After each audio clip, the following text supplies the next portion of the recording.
Hello guys, pupunta kami sa bibili kami ng bigas. Update mo lang mamaya.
Tugtog dito guys. Dito na kami sa bigasan. Ayan. Ganda rin po. Ano ang pangalan mo? Super Dorado? Yung Dorado natin doon, ganito ba? Hindi. Ano yun, Jasmine? Jasmine doon. Yun yung Jasmine. Ito yung din yung Super Dorado. Ito guys. May amoy ba? Wala. May tugtog guys. Uwi na kami guys. Ayan.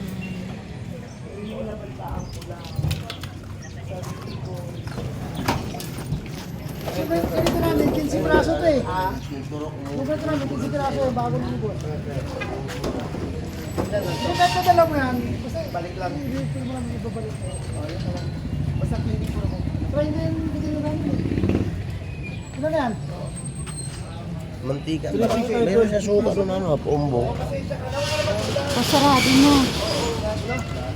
Ano na? 15. Ano pa? Isa pa. 450. May paubos na yun. Kumuha ka na. Limahin mo na. Bawang 470 lang. 450 punan ko. 470 na. 450 punan ko yan eh. 20-20 lang.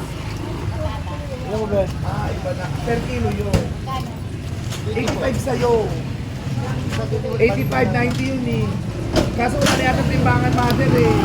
Ano? Basta, pa-close. Hindi, kumilo ka na dyan. Hey boss!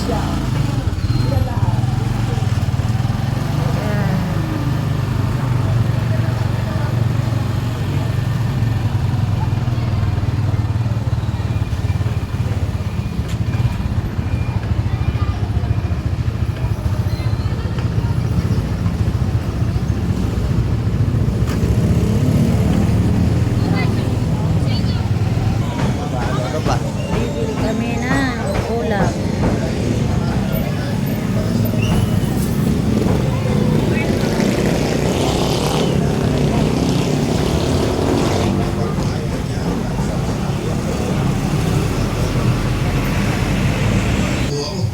Kakain kami. Dito na tayo. Tama rin naman. Mahirap na sa ilang lagi kaya para sa lahat. Kaya nga po eh. Pero masaya naman ako sa tuwing nakakatulong ako.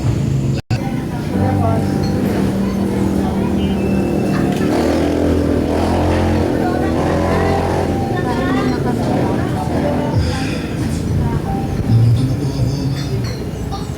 Ano nangyari sa'yo? Bakit malungkot ka na?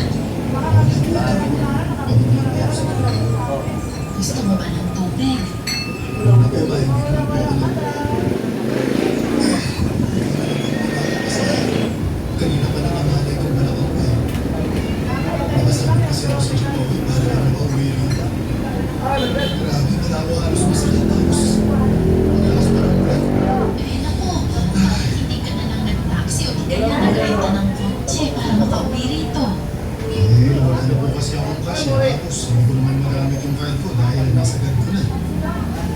Wala pa akong pambayad kasi sa susunod na linggo pa yung sweldo namin. Ako nga pala ba? Pasensya na po pala kasi baka hindi ako pagbigyan para sa grocery namin sa sahod ko eh. Wala yung pinakong bayaran. Ito may card ko kasi bahay. Wala namang pasok kasi nandiyan pa naman yung mga pinamili mo. Pero matanong ko lang ha, hindi naman sa nangingialam ako, pero ngayon ko lang natatayin na nasagad mong paggamit ng credit card mo. Tapos, naubusan ka pa ng cash eh. Hindi ka naman ganyan na. May kanili ka ba o nanakawan ka? Hindi ko ako nakakawan pa pero tama po kayo na may bumili ako.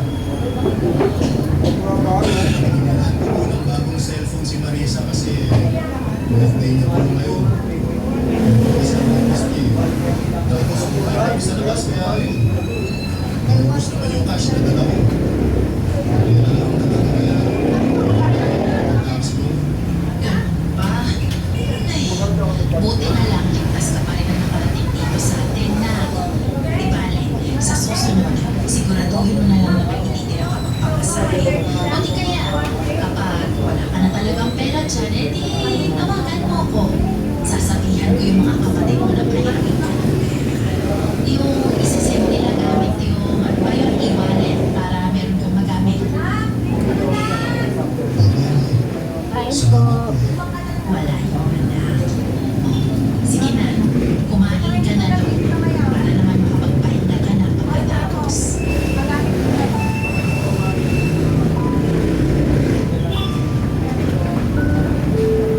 Pagkatutuliyang-hiya ako sa nanay ko ng mga panahon yun. At bagaman sinabi niya na wala namang kaso kahit magkanilaman ang ilaan ko para sa bahay namin ay hindi pa rin mawala sa akin yung pakiramdam na nagkulang ako. Sa kabilang banda ay ayoko namang makaramdam ng pagsisisi na mas inuna kong bilhin ang birthday gift ni Marisa ng Bitcoin na nakikita na.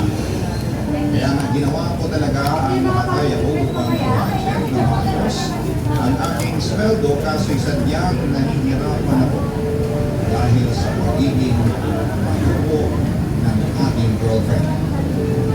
Hindi ko na lang namalayan na napupos na pala ang ipin ko sa mga bagay na pinag-ibig niya na hindi lang para sa kanya kundi maging sa anak niya.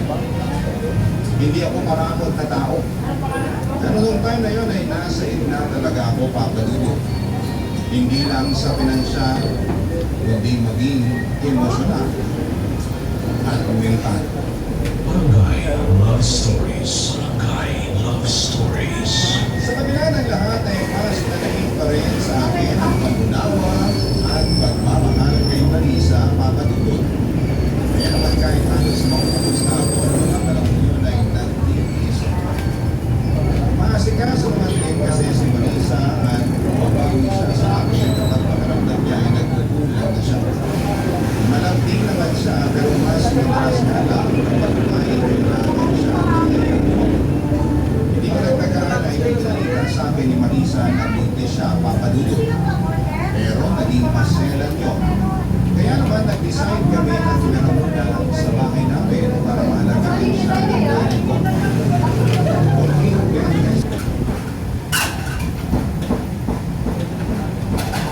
Kain ka ng halo-halo.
Ba't kami sulat?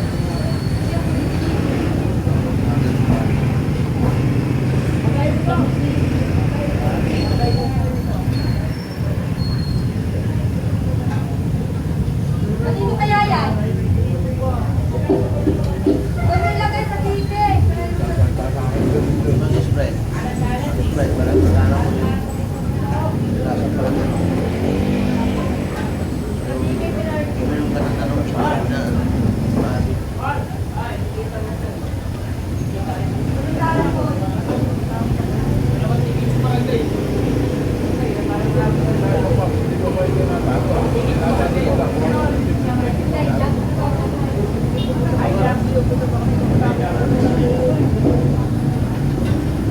Pre, wala lang kami tingnan. Mama, wala lang kay Papa.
O ano, ipaghahari na ba kita na? Mamaya na po na eh.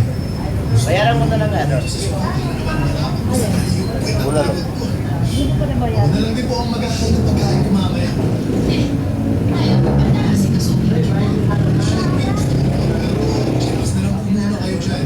Ako na bahala sa sarili. Kakain din naman po ako maya-maya. Teka, may ibibigay po pala ako sa inyo, Nay. Kunin ko lang po wallet ko.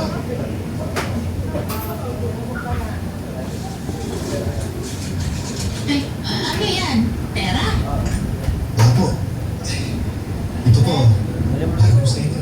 Para sa akin, eh, ano namang gagawin ko dyan? Pambayad po sa tubig at sa kuryente. Okay, bakit parang ang dami naman yan? Uwi na kami. Wala naman yung tubig at kuryente natin dito, anak. Kung sa sobrang po dyan mga sapon na Ay, gusto mo yung magpasalon, manicure o pedicure. Ay, naku, hindi na. Luho lang yun. Gastos lang. Ay, ako magpapagasos sa mga sa